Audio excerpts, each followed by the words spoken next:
2. Welcome back to the Fantasy Fling podcast, where we focus on DFS, fantasy football without the season-long commitment. Week 9, here we go. Election week in the USA, which I'm sure most of you are from listening to this. We had some very important voting on some highly debated fantasy football issues that are not immune to our league. We'll talk about the results of that a little later. But we're going to review Week 8, the Hot Plays, definitely do a walk of shame, and then we will preview the Week 9 main slate and the Hot Plays. Top Hot Plays of Week 8. Let's go over some of those top DFF plays on Week 8 for DraftKings. Number 1, Patrick Mahomes coming in at number 1, 36 points. That was one of those games where a lot of the experts were like, avoid it. It's a huge point spread. They're going to crush them early. They're not going to have to do a lot. They're probably going to score defensive touchdowns. They're going to run clock. Maybe Le'Veon Bell, revenge game narrative, maybe start him. Same with CEH. Not so much. They really, Mahomes, Kelsey, Hill, all the passing. It was. The Millie Maker guy had double stack, triple stack with Chiefs in his lineup. So certainly paid off if you started them. Number 2, Russell Wilson. He's always in the top 5. If he's not in the top 5, he's like number 6. It's every week. Russell has been cooking all season long. Number 2 at 28 points. Isn't that kind of sad? Like that they wanted to be a run-first team for the last few years with a quarterback like that, dude. Like, yeah. What are you doing? Why? Right. He's so good. Anyway, it just drives me nuts. Run first team, and you have Russell Wilson as your quarterback. And by the way, you don't have Kamara, you don't have Henry, you don't have Cook, you don't have like Carson's good, but he's not like those guys. No, he's a bruiser. He's not. It's not like you have an elite running back. So big mistake. 3rd, Matthew Stafford. It's kind of surprising. Galladay gets hurt early. It was finally the Marvin Jones week. Jones week. Of course, I didn't start him. I didn't start him in any of my DFS because, that was it was a gamble. Week, but yeah, Galladay's out, and then so Marvin Jones this week. You would think, hey, Marvin Jones, Hawkinson, those are the guys that play. But Stafford has COVID, so. We'll talk about that game later. He wasn't like diagnosed with the COVID. It was a contact trace, right? Like he was in close contact with somebody who had COVID. So they said he's not ruled out. He may still play, but he may not. Yeah. The Rona, man. So, you're probably fading everyone if he doesn't play, except maybe DeAndre Swift, AP, I don't know. Anyways, coming in at 4, Justin Herbert. This is Broncos podcast, if you haven't noticed. That was, in our group chat, we basically were just ripping the Broncos apart in our group chat, the entire half. And it got to the point where I was like, when the Broncos started coming back, it was because every time we talk shit about a player, they started going off. So I was like, all right. I'll keep it going. Noah Fant sucks. And I was just hoping he was going to catch the winning touchdown, but it ended up being KJ Hamler. But yeah, the Herbert's been incredible. He continued playing well, but he does play for the Chargers. So, they have a knack, just like the Falcons, of blowing games. It's definitely coaching. I'm sorry if you are up multiple games and you continue to throw the ball and you turn the ball over. Your coach is an idiot for allowing those passing plays to continue. So Lynch should definitely be shit canned at some point, but Herbert nonetheless is amazing. He comes in at number 4, and then number 5, Aaron Rodgers. Him and Devontae Adams, of course, got it going. Surprisingly, this was a loss for them because everyone thought, the Packers are going to win, but they didn't. But that might be because of one of the running backs, which Eric is about to get into with the running back list. Go ahead, take it away.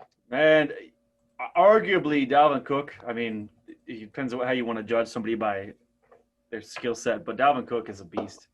He's a monster. There was a play by Wayne Gallman on the Sunday or the Monday night game against the Giants and Tampa Bay Bucks, just to show the difference. Like, he had a safety to beat. All he had to do was just kind of do like a little step, go by him.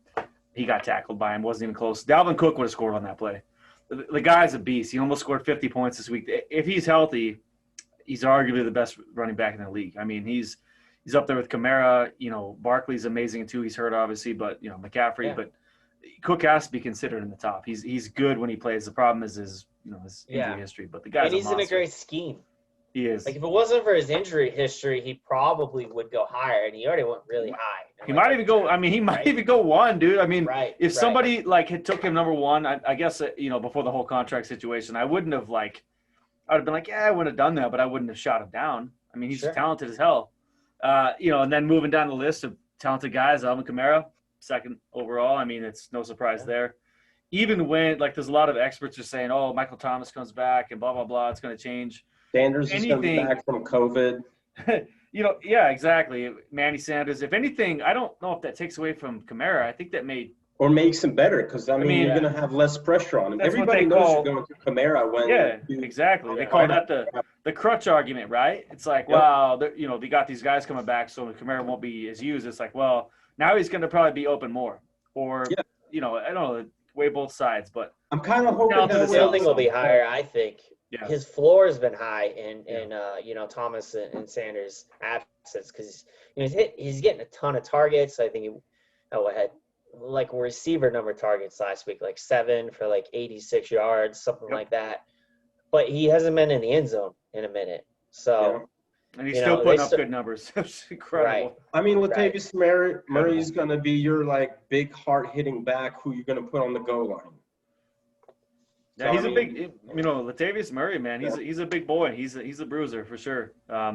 Good change of pace back because he's exactly what Kamara is. I'm kind of hoping, as far as my interest, I'm hoping the same thing happens with Mike Evans. Hoping we get AB in there, and all of a sudden the pressure's off Mike, and I can start balling out with him again. He had a great game last week. I think Brady realized who he's got on the team.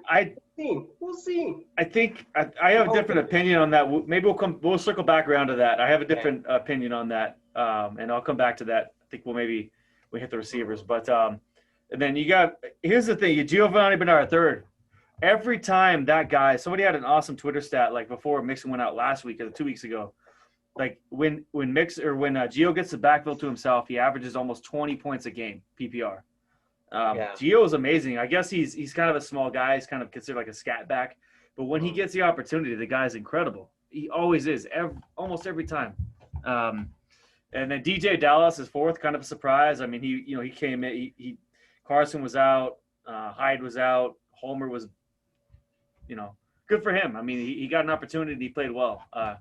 He played decent anyway. He took advantage of the opportunities. Nyheim Hines, who hasn't done anything since week 1. Of course. Actually, two guys from the same team, Hines and Wilkins, which scares the hell out of Jonathan Taylor owners. Gotta be honest this week. The reviews on Jonathan Taylor they've seen those Trent Richardson comparisons. And I saw a clip where because I didn't watch the Colts game, but I saw a clip where literally there's a huge hole to the left, and he runs right into the back of his lineman. I'm just like, Canadian football. What? We'll see how it goes. There was I also saw a clip as well from Harris Football on his YouTube channel. Yeah. Shout out to him. He showed a exact same run with Jonathan Taylor and with Wilkins. They went to the same spot where the hole for Wilkins was he got hit immediately, and the hole for Taylor was closed immediately, and Wilkins was open. Sometimes they get lucky. I don't know. If you watch him on film, he's the faster back, he's the better back, but he hasn't shown it this year. And those people who speculated he had fumbling problems in college, and maybe he's just running a little too safe, holding the ball too, worried about not fumbling and then gaining yards. I don't know, but we're not writing anyone's obituary. Yeah. 8 weeks into the season, but the Trent Richardson comparison, early on, it makes sense because Trent Richardson was like a can't-miss running back. Like, he was so good in college. Yeah. He had all the physical tools, but sometimes when guys get into the pros, for whatever reason, like, sometimes, like, it becomes a mental thing. Oh, you know? yeah, 100%. But, you know, that doesn't mean they can't turn it around. You know, it's well, how here's bad the you want thing. it. If you are a JT believer, now is the time to buy, because if you look at the upcoming schedule, it's pretty nice. It's pretty easy, Sure. upcoming schedule. Yeah. Beginning of the schedule was a little harder. Now it's pretty easy. But anyway, moving on. That could be a scary situation, but I don't know. I think he's pretty talented. I mean, talent. Either way, doesn't always win, Hines, great touchdown celebrations, athletic as shit. Doing those backflips. Yeah, Hines is. Yeah, man. I don't know. He had week 1 and week. It's a mirage, in my opinion. I wouldn't buy into it, but that's just me. You look at receivers. You got DK Metcalf, number 1. The guy's a beast, man. We recently Future did Megatron? what's that? Future Megatron? He might be, Look man. like it. He is. Honestly, he could be better than Megatron because he's got better speed, in my opinion. He Like, has Megatron better is more- speed, but more Megatron of had a- more size. So Yeah, so Yeah. at the point of a catch, like Megatron, like he was getting the ball like every time, but DK, he's definitely faster. He's after the catch, I think he's better than Megatron. The dude point is of just a attack, freak. We watched him Megatron's doing that better. chase down. Yeah. You know, he is good. It's funny, we did a league called Late Start where we drafted last week, we did. and played I'm each other, surprised he too. still went in the 3rd round. You got him in the 3rd round, DK Metcalf, I think. I don't know. So anyway, the guy's really good. If you have in Dynasty, like, keep him. He's really good, and he's got a quarterback to back him. Second, Devontae Adams, another good week, 3 touchdowns. The guy's a beast, and you know, the Packers, that's about all they have. Crazy thing about Adams too. Just throw You a think little they're going to stat get that Fuller? what You think they're going to get Fuller? trade deadline has It's over. passed, Ended my at 2 dude. p. Oh, it has? 2 o'clock, 4 Oh, o'clock yeah. Eastern today, right? Yeah. I thought it was No, Monday. 2 election Eastern. day. It was clearly the most important thing Oh, going on. yesterday. Yeah, sorry, my bad. But no, so I was going to say, actually, Devontae Adams, he has been the number 1 wide receiver in the past month of the league, despite missing one of those games. He's really good. So he only played 3 out of the 4 weeks, and he's still been the number 1 wide receiver. He's But, yeah, really good. I got offered McCaffrey for him, and I had to debate, and then the guy pulled out anyway, so I didn't have a chance to even debate Springer's much. one of those guys. He's like, you know what? We're gonna do this deal right now, and if you hesitate, he's like, fine, I'm done. I reached out to him. now. I reached out to him yesterday, and he's like, I decided to keep him. I'm like, okay, man, Yeah. I'm fine with it. Anyway, yeah, that just shows you where he's at, though. Yeah. Then moving down, you got Robert Woods. The Rams were shit. They were bad. Yeah, Goff was horrible. He threw 63 attempts or 61 attempts. I don't remember the most in the last 2 years. Woods ended up being 2 touchdowns. He ended up profiting from that. Corey Davis. There was a cool stat. I can't remember who. I apologize who put this out there. Corey Davis had the 4th most this week. In the 5 games he's played, in the 5 games A.J. Brown has played, they literally have almost identical stats. Except for I think A.J. Brown has 2 more touchdowns, but it's incredible. Yeah. Like, I don't know if it's because it's it's his last year and he's trying to get a big contract, or just maybe he and Tannehill have chemistry now, but what They have identical stats, but the AJ talent Brown level's didn't not the play same. all those games. Yeah, AJ Brown it's not didn't the play same. those games because Corey Davis was the number 1 when AJ Brown was out. But still, Corey Davis was the guy last week, and AJ Brown was in. So. He was almost undrafted, so he's doing all right. I don't know if he'll keep it up, but hopefully he does get a contract. Good for him. I mean, either AJ color you had last week didn't get you anything. Brown, green. Well, AJ Brown scored a touchdown. He just didn't have a lot of points, but he at least scored a touchdown. Yeah, he's very efficient in his targets, even if he doesn't, get a lot that game. He's going to get in the end zone. And you have number 5, Tyreek. Yeah, man. Tyreek Hill, Tyreek. Guys, it was a slaughter. Yeah. Everyone on the team pretty much ate. Like Kelsey, Hardman, Tyreek. Yeah. Everyone except for the running backs. They didn't do shit. But apart from that, the Chiefs, they put it's like they're like, you know what? Hey, Adam Gase, kind of a bad coach. You're an asshole. I'll put my foot on your throat. And I had tweeted about this on Sunday night, but I was listening to Sirius XM Fantasy Sports on 87. Shout out to them. They got a lot of smart people. I was listening to one of the guys on Saturday, and he's like, listen, he's like, everyone's talking about like negative game script. He's like, you have the best quarterback in the league, Patrick Mahomes. Mm-hmm. Everyone agrees he's the best in the league. Unless you're maybe like a Packers fan, you're like, oh, Rodgers is the best, or you're a Brady truther. Brady's the best. Everyone agrees he's the best in the league. Carr is the best. Yeah, right. And he's going against see me out feeling horrible, absolutely horrible team at home versus the Jets. He's like, I feel like we're overthinking this, and he was right. He was right. Like the guy who won $1 million, he agreed with him this week. He started Hill. He started Mahomes. He started Kelsey. He started Robinson. You know, he had all the stacks in that game. So Tyreek Hill, the Mahomes connection, paid off.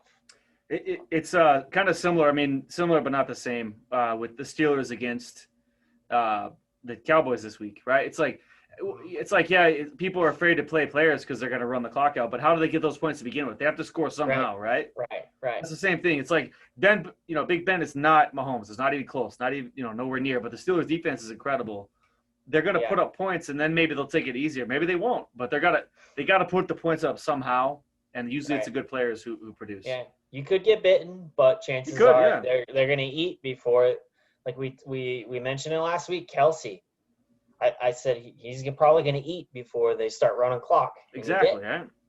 And they never started running clock. They just kept the foot on the gas pedal, man. Speaking of the Jets, we were just talking about Monday Night Football being just an absolute torture to start this week. What do we have next week? We got the Jets and Patriots, I believe, on Monday Night Football. Man, come on now. Yeah. We don't Here's my thing. I mentioned this last year. Like, who is like the person saying these? Because the primetime games are supposed to be good teams, right? With the exception of the Thursday night game, like they kind of throw that in there just because like people love football. They made them like divisional games. The primetime games, historically, they're supposed to be good teams. Who the fuck told these people the Giants were going to be good? Like, I'm sorry, even if Saquon Barkley was healthy, the Giants were not going to be good this year. Daniel Jones sucks. Honestly, Saquon getting injured might have been good for him, dude. This might have been rough year for him. Force him to throw and they get realized this dude sucks. Get him out of here. And don't misinterpret what I'm saying. I didn't want him to get hurt. I'm just saying it might have been good for him. Yeah. But it's the same with like the Jets. Everyone knew they were going to suck this year. I mean, Adam Gase is their coach. Like, come on, dude. It's like, hey, if you want the number one draft overall, hire Adam Gase. Yeah. What you do. Yeah. But, I mean, like I said before, they need to actually they need to hire some scouts as, like, consultants to figure out, like, who are going to be the actual good teams so that they can do a better job of scheduling these Monday night games. Because move them around then.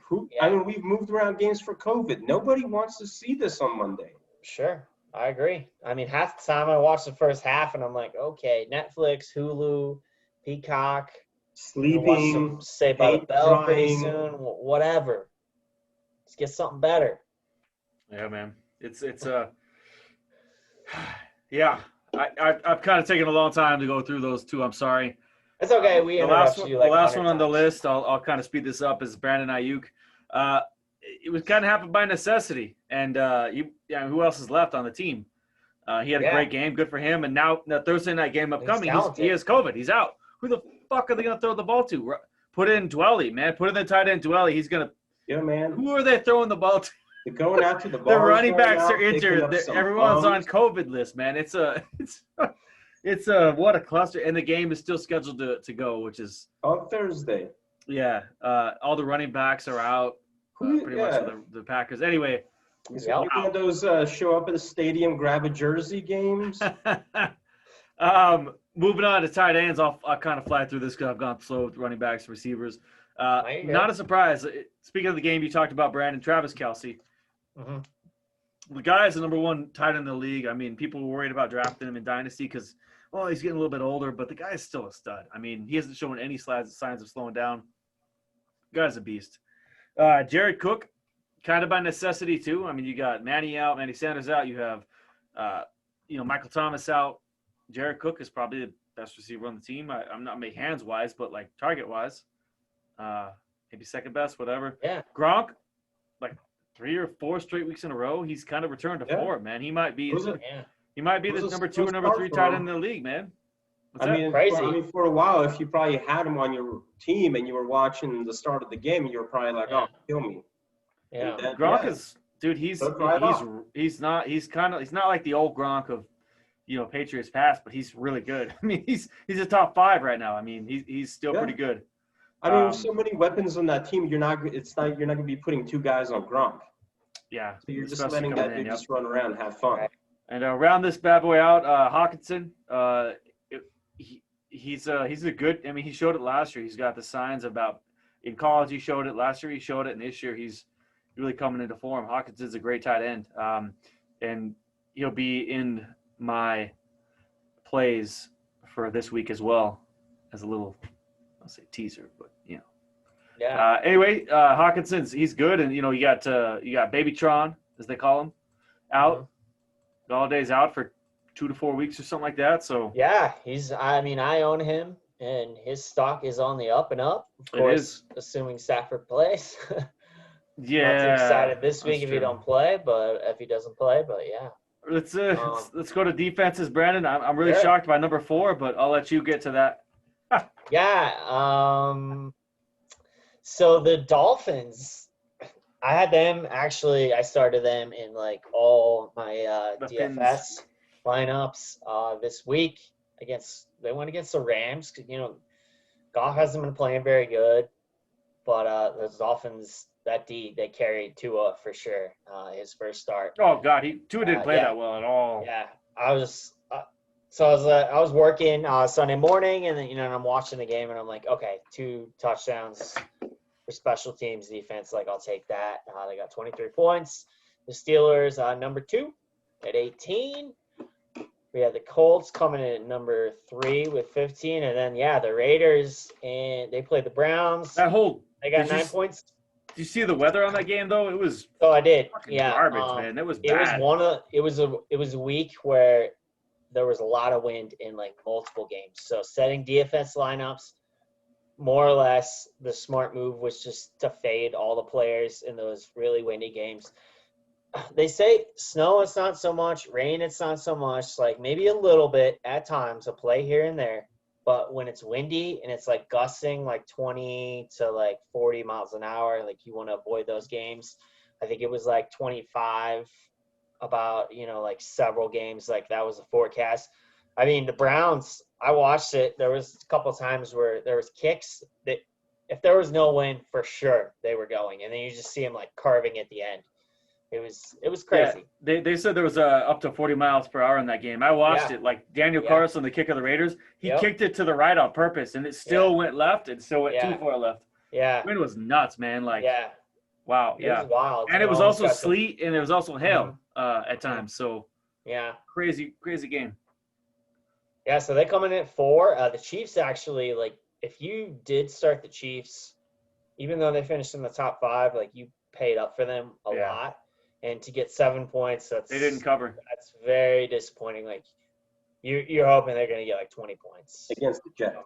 Yeah, against the Jets. Like you thought they were just going to ravage them. But anyways, so that's all the hot plays of week 8. Before we get into hot plays for us individually, we're going to talk about the most important vote that you placed this week.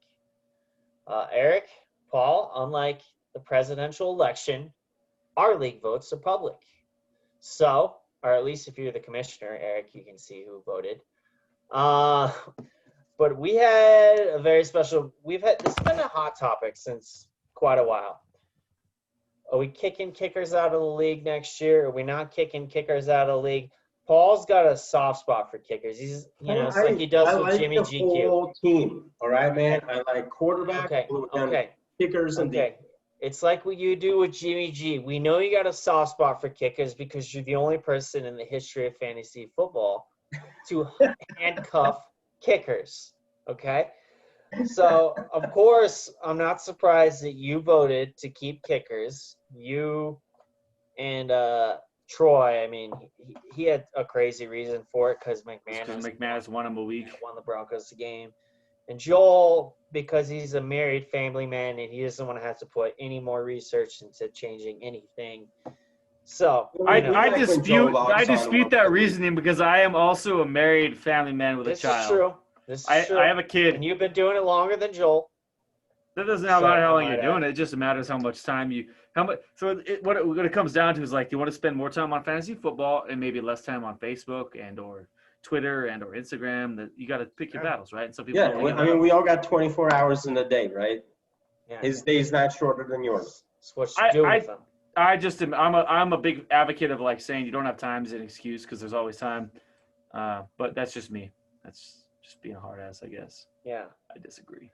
Well, it's okay. So more or less this vote is up for like 24 hours plus. And, this isn't the U.S. election where the shit's going to go through the weekend. I mean. Was our turnout higher than the U.S. election or was it what? 50? I don't know. 159 million people voted. What is that? There's 329. Oh, yeah. Right. So almost 50% of the people. I feel it's pretty close. Well, 4 to 7. Yeah, we're actually above those standards because it's 4 out of 7, which I'm no math major, but I'm pretty sure that's over 48%. But no kickers. We're adding a flex, so that'll be fun next year. The next vote we had, and I don't know, maybe I'm a little more hardcore on this. We have a guy who's awful. I mean, he just sucks at fantasy football. He had a better start this year, and he sucks at punishments too. Yeah, he can't even do his league punishment right. Maybe that's why I got so hostile with this. But I was like, so we have league punishment for 1 year. If you're bad for 1 year, you're gonna do pre-COVID, post-COVID. You're gonna go to a karaoke bar packed, and you're gonna sing "I'm a Loser" by Beck. So he didn't get to do that this year because of COVID, but then he gave us some bullshit sing-along. It was horrible. He sent it to everyone. It was the worst you've ever heard. So he can't even do league punishment right, and he's fading fast to finishing last for the second year in a row. So I posed the question, if you finish last 2 years in a row, do you get suspended 1 year from the league and you put on a waiting list to come back so we'll replace you, and then you're on a waiting list, or do you get 86th forever? Or, I mean, he sucks. We all enjoy playing him. It's like a guaranteed win. So that seems to be the way we're going to go with it, based on 4 votes to 1. Nobody really cared to vote on that. If this was, I voted for that one. I voted to keep him, and here's why. Yeah, I can't get rid of that. If we had, this is a league that's it's not super competitive. I'm in a lot of other leagues that are like they're very competitive. This is not. Yeah, this isn't one that's super competitive. Like a few of us, family and friends. A few of us are competitive, but like I would say the majority, maybe half of us are, half aren't. I just voted because it's not like if it were a league where everyone paid attention, everyone cared. We wouldn't. I don't think you even had that vote. You wouldn't have even brought that up because everyone cares. They want to fight to win. But it's not that competitive. It kind of is at times, but not that compared to some. So I voted to keep him because I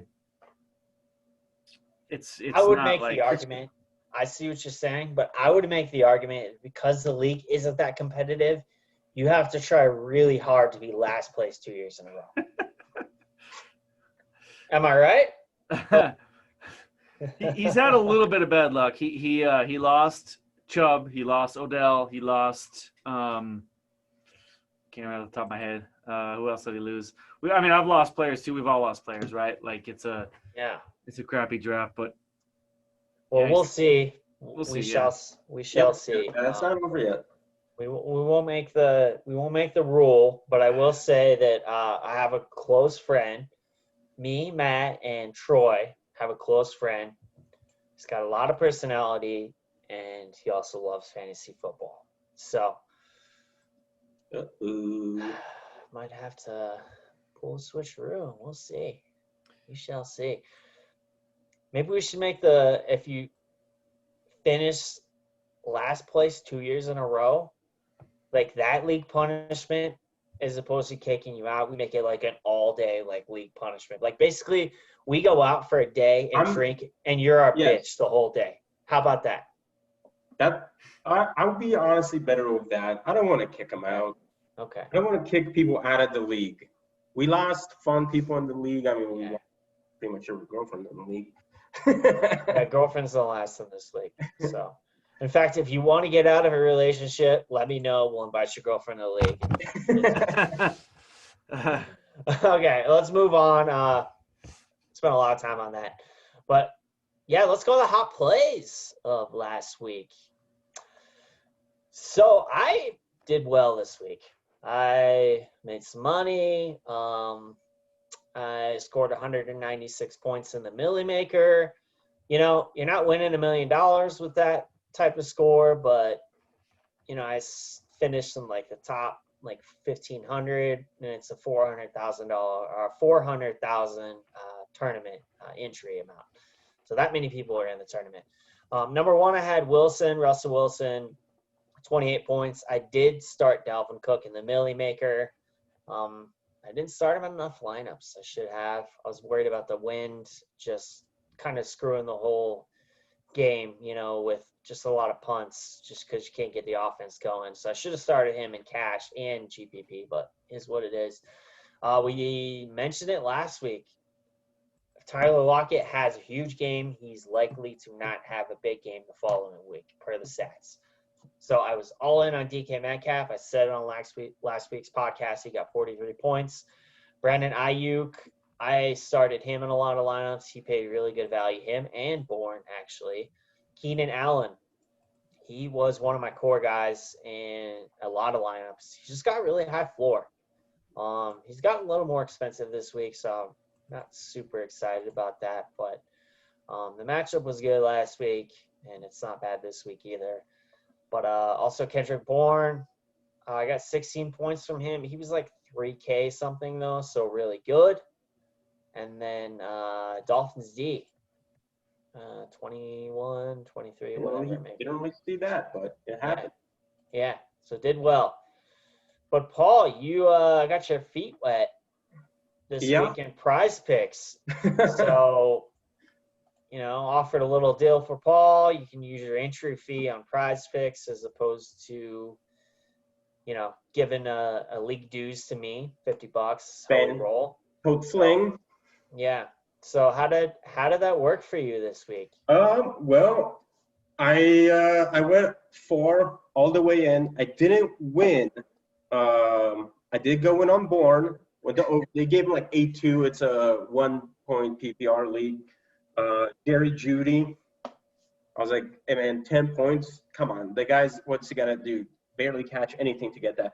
Kamara was pretty high, but Kamara hits that. And then the man who killed me set at 10.5, Traquan Smith. I was like, okay, Sanders is out. Thomas is out. The guy's got to give me 10.5 points, right? Okay, game was going, and it went into overtime. So I was like, this has got to happen in overtime. He finished with 9.3. Almost turned out $50 into 500. No, thank you, Traquan Smith. Thanks for screwing me. Not good. Yeah. But, dude, your first time doing Prize Picks, like you hit 3 out of the 4. And to be honest, you would have won, you know, a good amount of money. One more cash from Traquan, and I would have been good. Yeah, 1.5 your entry, but because you parlayed it, you know, it was 10 extra entry or nothing. So, I mean, you should have won, you know, like $40, but you didn't win anything. But nice try. Yeah.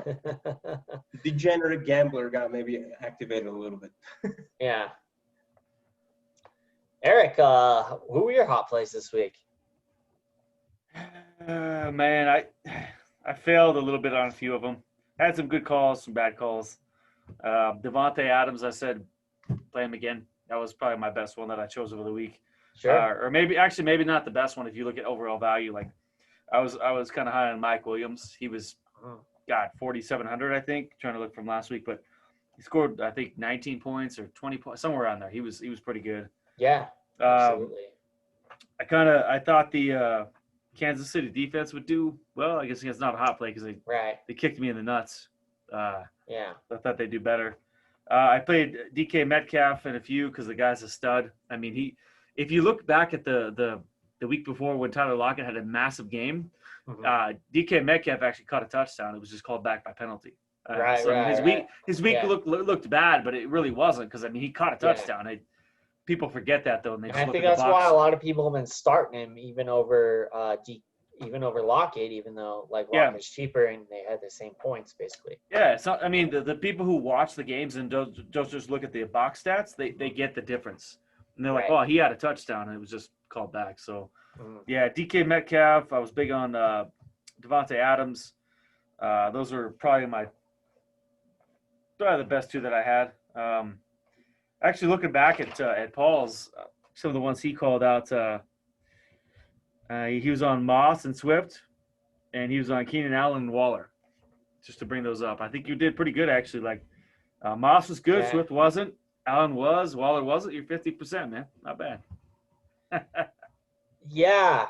He was good everywhere except for the Jimmy G. You mentioned Cam, Rogers, and Jimmy G. You were 1 for 3. And speaking of Jimmy G, for some reason or another, we had this drunk macho man on our podcast last week. Macho. He's talking about Jimmy GQ. Jimmy G questionable to return. Maybe ever in San Francisco. He's not good. Last week. He's not that good.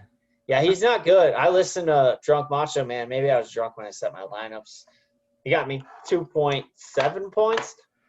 So here's the deal. I won in cash last week, and I started Jimmy GQ in most of my lineups. I don't know how I won, but I won, and I probably would have won a lot more money if I didn't start him. You know the thing of the process over results, right? That's a big thing, especially like Twitter. The process was right. Like the before that game, the Seahawks had given up the most points in history of the NFL through those amount of games. It was through the first 6 games or whatever it was. So the process wasn't wrong. And it was funny is Nick Mullins came in for a quarter and a half and scored 19 points. Right. He did what Jimmy G was supposed to do.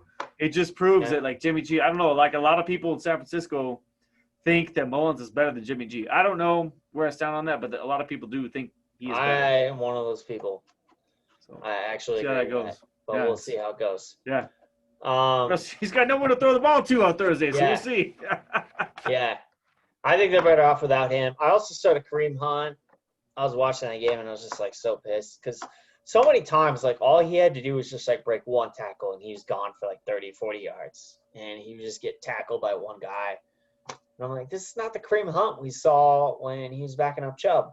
I just don't get it. The footing was really shitty, though. That was such bad weather. He might have just been saved. Yeah, and so you kind of, once you start to fade, the passing game, you kind of start to fade, everything for the most part, which is why I really didn't play, honestly, Dalvin Cook in a lot of lineups. And then, he's certainly the outlier there. Jonathan Taylor, I did start in a few lineups because everyone's like, oh, coming off the bye week.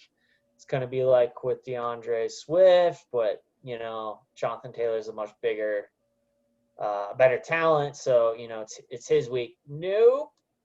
5 points. AJ Green, it was Boyd, Higgins, or Green. Start 2 out of the 3. It's a very good matchup. So I started Green in a lot of lineups just based on price. Started getting targets again, and then last game it kind of went back to what he was doing at the beginning of the season, which is a whole lot of nothing. Yeah. I did start Lockett. In a few lineups, I was more heavy on Metcalf because, as we talked about last week, I thought it was his week, but I did start Lockett in a few lineups and 7 points. As we talked about, it was his down week.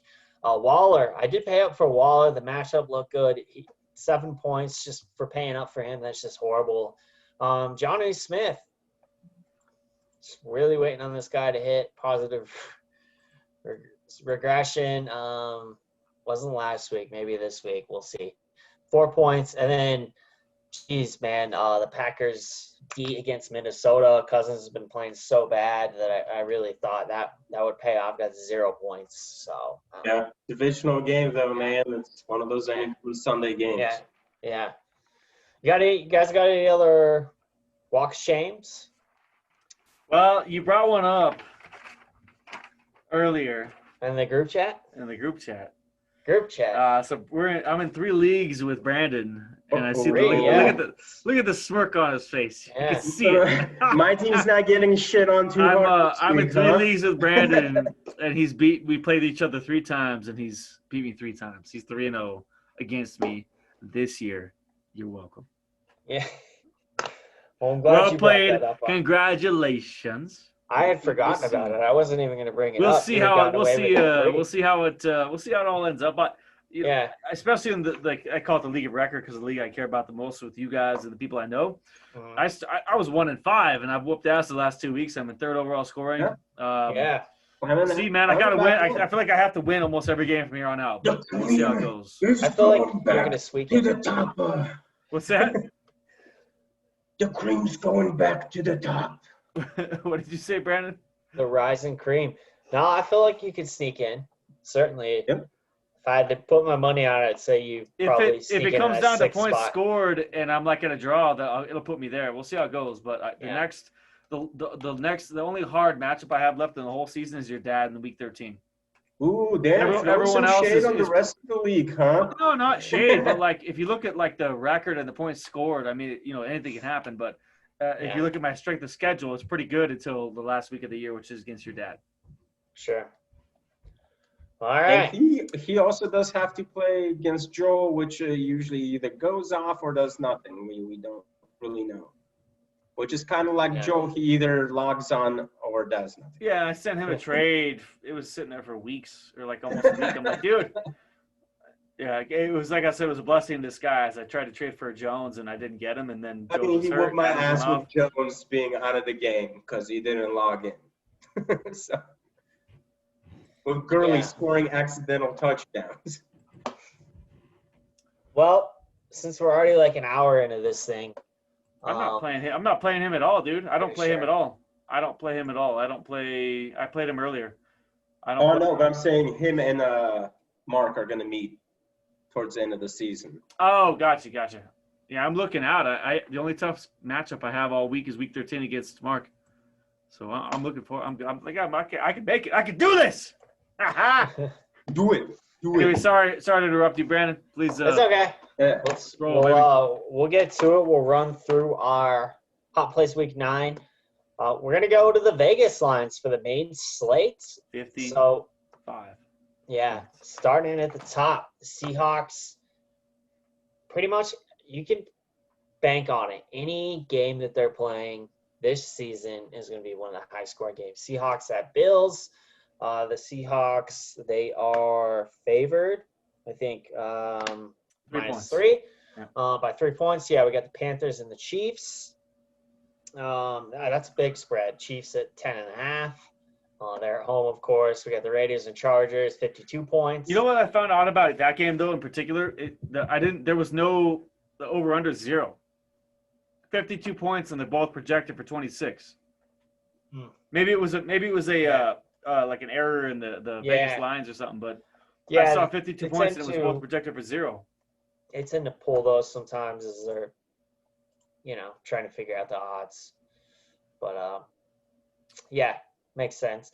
Texans and Jaguars at 50.5, and then the Broncos and Falcons. Broncos came to life in the fourth quarter last week, so this game, I guess Vegas thinks this one going against that Falcons D is going to be a little higher scoring, so they got 50 points for this one. Falcons favorite at home. Let's start it. Quarterbacks, Eric, who you got? Let's go, baby. So one of the games, the 52-point over/under, I like both quarterbacks. Carr had a crappy week. Same with Baker. That was horrible conditions. Carr's actually played pretty good this year. I am a Raiders fan, but I'm not a homer. Don't get me wrong. Sure. Herbert and Carr. I saw Carr is that. 57. Yeah, man, it's a Carr is 57. Herbert 68. I like them both. The other one I really like, Josh Allen against the Seahawks defense. Like he's played bad, but the defense is horrible. Agreed. And then kind of going back to the Holmes thing of last week, Big Ben 6,500 against the Cowboys' horrible defense. I mean, they got to score point in order to get that 28-point lead. They got to put points on the board. So I like Carr, Herbert, Josh Allen, and Big Ben. Yeah, I would agree. Also like Mahomes this week. That is a high-scoring game on the slate. It's kind of like a flashback to last week. 10.5-point favorite. They're big favorites. I think they're even more last week, like a lot more. But anyways, they're at home. So, I mean, how many times are you going to make that mistake? Just kind of overlooking them. Wilson, 7,600. I do like Matt Ryan. I kind of look – some of these guys, like when I'm just looking at the overall points scored, and I'm like, well, okay, so Watson is 7,100. If you're just coming down just a little bit, like Houston's – their team total is 28 points. Seattle's team total is 29. Chiefs are 31. Watson's only 7,100. He's 1,000 cheaper than Mahomes, 500 cheaper than Wilson. He's coming off a bye. He could go off this week. And then also Herbert, looking to him. Their team total is 26 points, and he's only 6,800. He's been awesome. The value is still there. His price hasn't really increased that much. Also, I do like Lamar as well, just, the running threat. And then, I get it. I'm a Broncos fan, but lock at 5,200. If that game actually ends up being one of the more high-scoring games, he could provide some good value there. If the coaching staff lets him, like we talked about this on our group chat, they let him just be him. Play shotgun. Yeah. It's like, hey, stop being a little like check down type quarterback, like just let him go.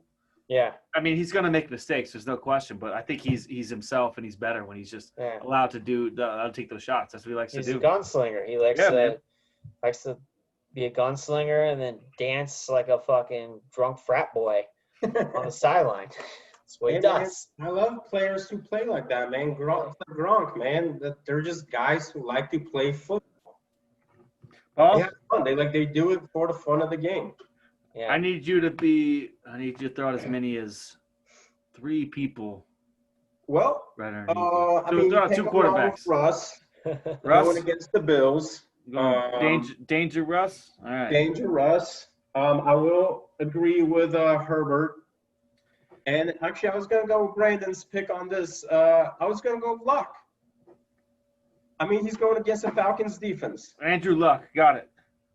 I mean that offense is putting up a lot of points, but that defense is also letting teams put up a lot of points. So Lock as well. Well, we knocked out quarterback. We start with maybe running back now. Yes. Should I start this bitch out as I start a quarterback, or do you want to rotate the? I'll jump right into it. I don't have a lot of running backs that I like this week. Number 1, I target him in most drafts. I told you he's better than Kenyon Drake.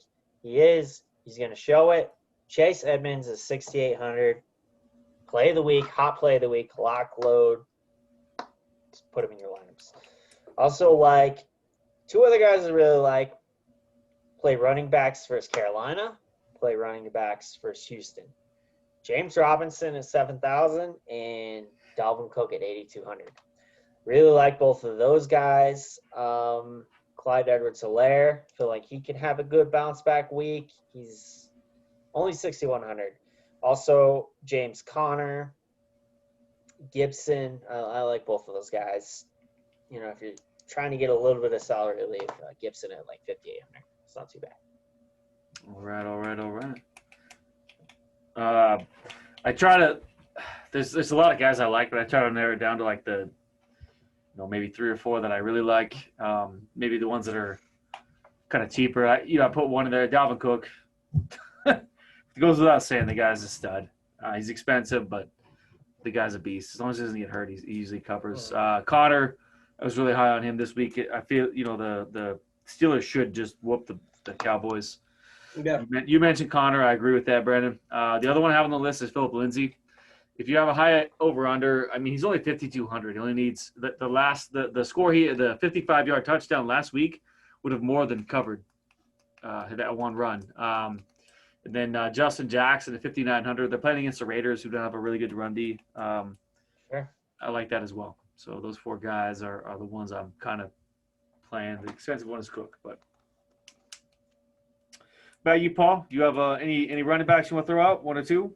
I was going to say Connor. I agree with Connor. Anybody going against the Cowboys is going to have a great day. It's been proven pretty much this entire season. They might as well just not have a defense on the field. It's Madden in easy mode. And my man King Henry is going to go off this week. Calling it right now. All right. Going against the Bears. I like that call. Yeah. Bears they're a pretty good defense, but it's they don't have an offense to sustain drives, so yeah, it's a good call. Let's go to receiver.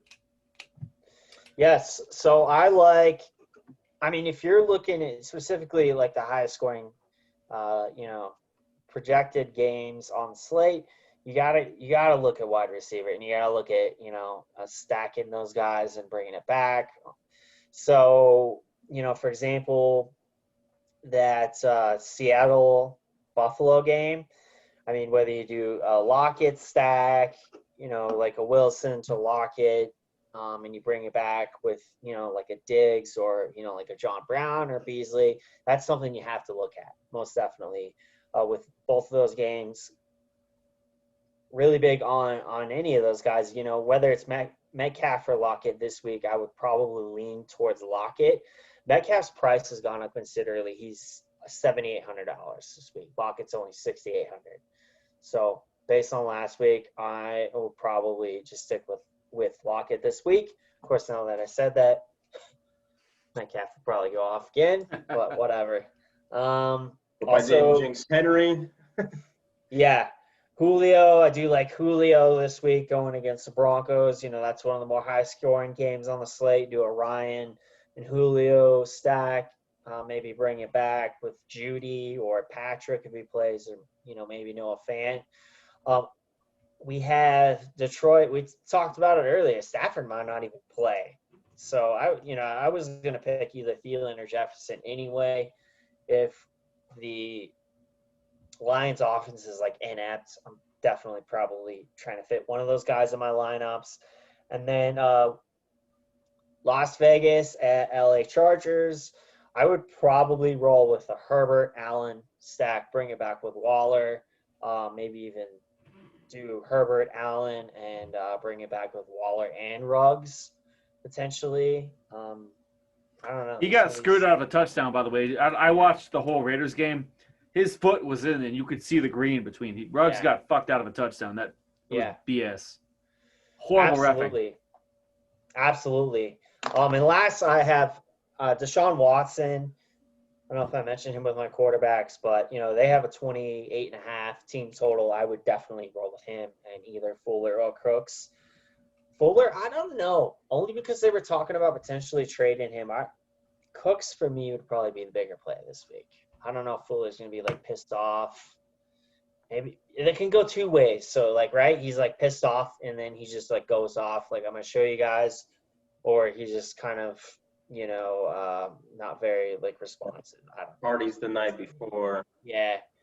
He's in a contract year, though, so I feel like he's not going to fuck around. He's going to try to just destroy it every chance he gets to get a big contract next year. Yeah. Well, maybe it's the week to play Fuller.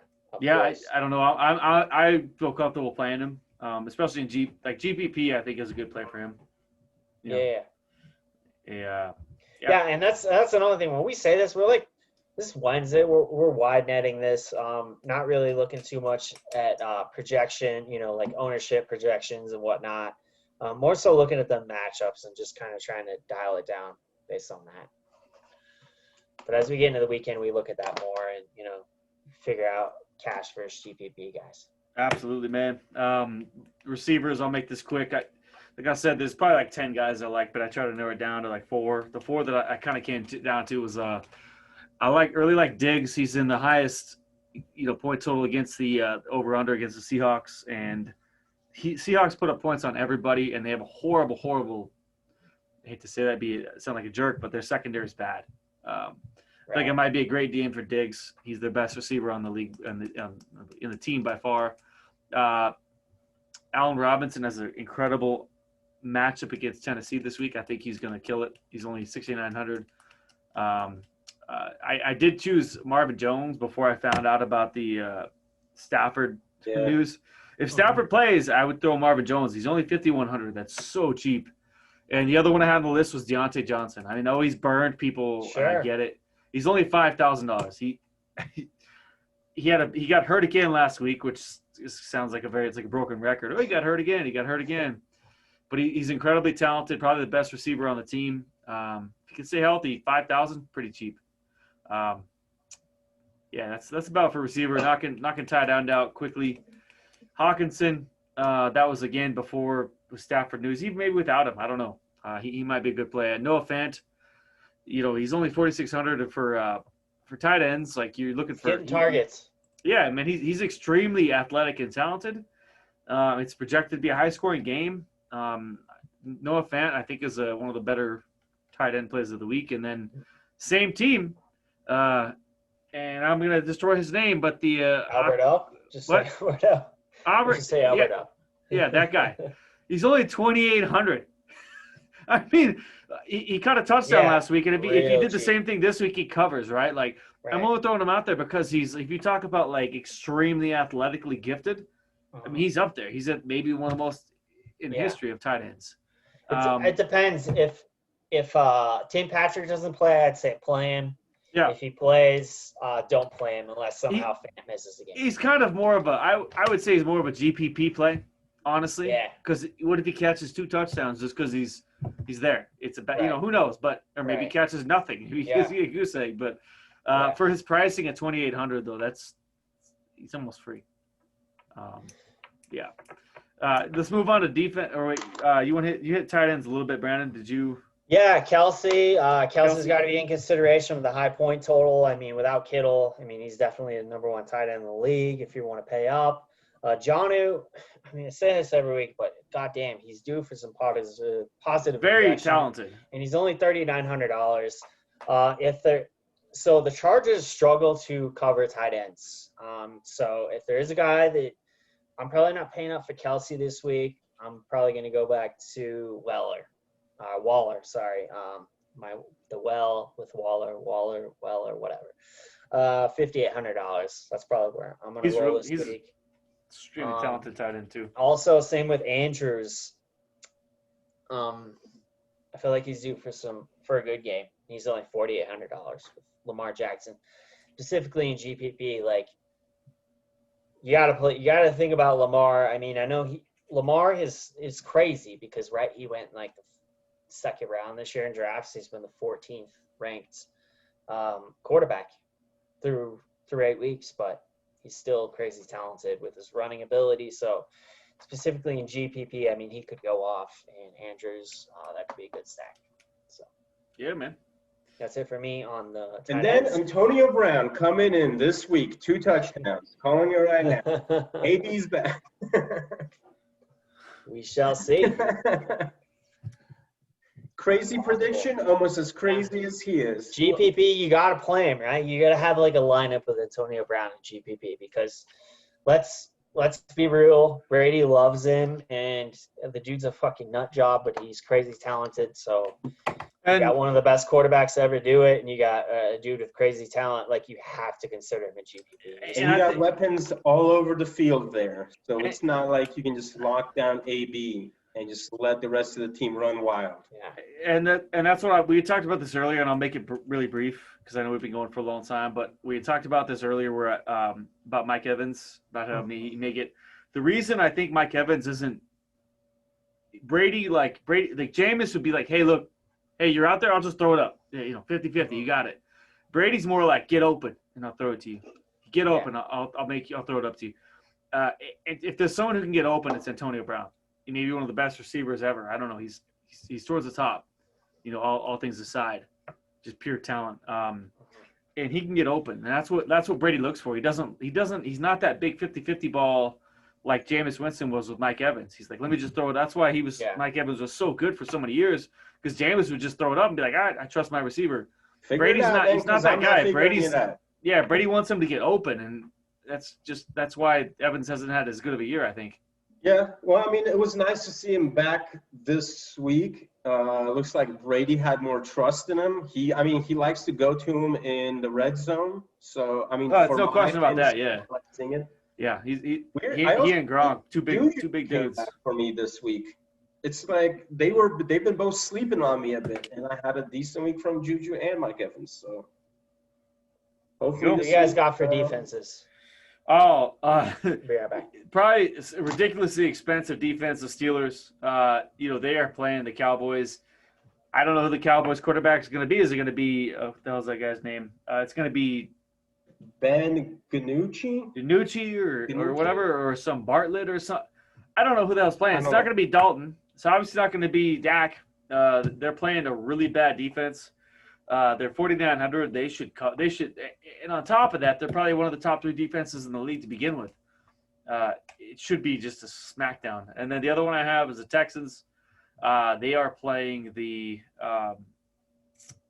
Jaguars with the backup quarterback, Jake Luton. And then the last one I have is Arizona. Although Arizona's great, but their defense isn't great. They're playing a rookie quarterback in Tua. So Steelers, Texans, Cardinals is who I have to catch you up, Brandon. Solid choices. I like the Cardinals. Definitely going versus Tua. Also Washington. Against the Daniel Washington Jones. football team. Yeah. Well, yeah. He didn't get us in trouble this time. Washington going against Daniel Jones. I mean, he likes to just like throw into quadruple coverage off of his back foot. So, you got to roll with him. The guy has talent, and he's got. I mean, the stuff I've been watching him do with Slayton last week. I needed points out of Slayton. So the entire game, I was like, there it is, 6 points. Nope. There it is, 6 points, wide open, waving his arms around. What's he do? Throws a pick. Other side of the field. It was just killing me watching that game. Yeah, man. Just add this as a small section in there. A couple GPPs I really like. Breida, Dobbins, Fuller. Just throw those guys out there. GPP plays like J.K. Dobbins with Mark Ingram out again. Breida with Gaskins injured, and then Fuller who could put up 40 points. Yeah. I mean, it also might be my last week on having the Patriots defense on my team, but they are going up against the Jets this week. So Jets, Jets. Yeah. I just expect the Jets to just, shit the bed again, but who knows? I mean, Patriots aren't exactly balling out this week. And the defense is still pretty good, though. Monday Night Football. But their defense is still pretty good, though. Yeah. Absolutely. My sack of the week, my play of the week would be Edmonds. My sack of the week would probably be Allen to Diggs, bring it back with Lockett. If I had to pick one on a Wednesday, on a wide netting at Wednesday. Well, I mean, we might as well just get a coin that says Metcalf, Lockett, and we'll just flip it for that week. Yeah, just flip a coin. But yeah, that's gonna do it for week 9. As Paul was talking about earlier with prize picks, with Monkey Knife Fight, the player props. What we do, we will, if you use our code FLING, you will get your deposit match up to 100%.